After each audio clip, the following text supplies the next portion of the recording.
Hallo zusammen. I'm Dave from Definitely German, and today I'm gonna answer some of your questions, things that you've written under my videos, whether it's grammar stuff, vocabulary, or something else, who knows? Let's find out.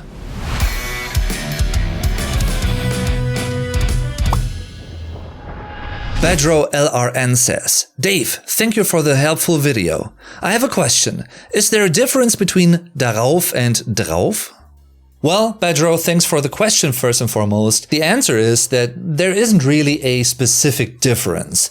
Darauf is basically the full form. It's the long word. I mean long, there's one additional letter. You could use it in sentences like Ich lege mein Buch darauf. I'm putting my book on that, on top of that, meaning on the shelf, for instance. So darauf means on something or on a specific thing, and it's basically the normal form, the full form of the term. Whereas you could use darauf in both formal and informal contexts. Drauf, without the first A, basically, that's more informal, that's more casual, you could say. You can use it for the same situations though. So you could also say, Ich lege mein Buch drauf, on it. I put my book on the shelf. Also, drauf can be a part of certain phrases. For instance, you could say, Ich bin drauf. I'm on it, meaning I'm high. Something like that, Ich bin drauf. Like, I'm on the mountain. I'm on top of it. C.E. Smith says, Vlog Dave, which is my former channel name. Yes, it's an older comment. Can you make a video for the German keyboard? What they mean is the German keyboard layout, which differs a little bit from, say the American one. The first difference that may also come to your mind, if you know a little bit about the German language, is the umlauts. We have 3 umlauts in German, ä, ö, and ü. And because they don't exist in English, they don't have designated keys on, let's say, the American keyboard. Whereas on the German keyboard, they have designated keys. So you can just type them and then you get those umlauts written out. By the way, as a little advice, a little tip for you guys, if you want to write an umlaut, you could use a little, alternate spelling, if you will. For Ö, it's O-E, O-I. For Ä, it's A-E. And for Ü, it's U-E. Those 2 vowels, they equal that respective umlaut as well. Another quite German-specific letter that you can find on the German keyboard is the Eszett. Eszett is the sharp S in German. It looks like a B with like a little belly, but it's a sharp S sound. As opposed to the umlauts I just talked about, it doesn't have its very own specific key, just for its own, but it's sharing the same key with different symbols, different signs, so to speak.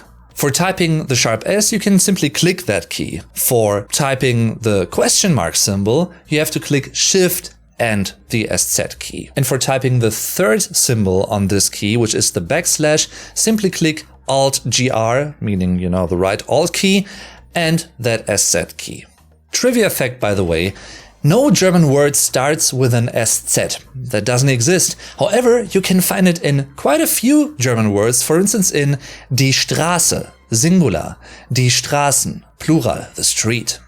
However, the first thing that I think of in this context is the Z and Y switch. On German keyboards, you have the Y where it's the Z on the American keyboard setting and vice versa. At first glance, this may seem totally random, like why is there a change there? There's a specific reason for it though, because the upper letter in the first row, that's more centralized on the keyboard. And because the Y is much more common in English than it is in German, and the Z is much more common in German than it is in English in direct comparison, those 2 letters are swapped. There are a few more tiny differences, but those are the main ones. Trix D says, a focal point in Rammstein's music is the songs are meant to be very interactive with the audience. So I feel like the part where he says, und ihr wisst, was es ist, and you know what it is. This part is him talking to the audience like, you know what it was that they were eating, talking about mein Teil, my thing or my part. Trixie, that is a very good and fitting observation. And he not only does that in Mein Teil, basically the first song that I would think of in this context would be Ich will, I want to, or I want. He directly addresses the audience even with personal pronouns like ihr or eure in Wir wollen eure Hände sehen. We want to see your hands. It's not really like breaking the fourth wall because he directly addresses the audience, the listener. In Mein Teil, it's sort of similar, but the whole song is much more explicit in that it's about a real-life incident, a true crime story, a cannibal case that happened in Germany. By the way, if you want to find out more about the lyrics, I made a dedicated video about it. I also made a dedicated video about the crime that was the inspiration for the song. In your question, you're referring to the lines, denn du bist, was du isst. Und ihr wisst, was es ist.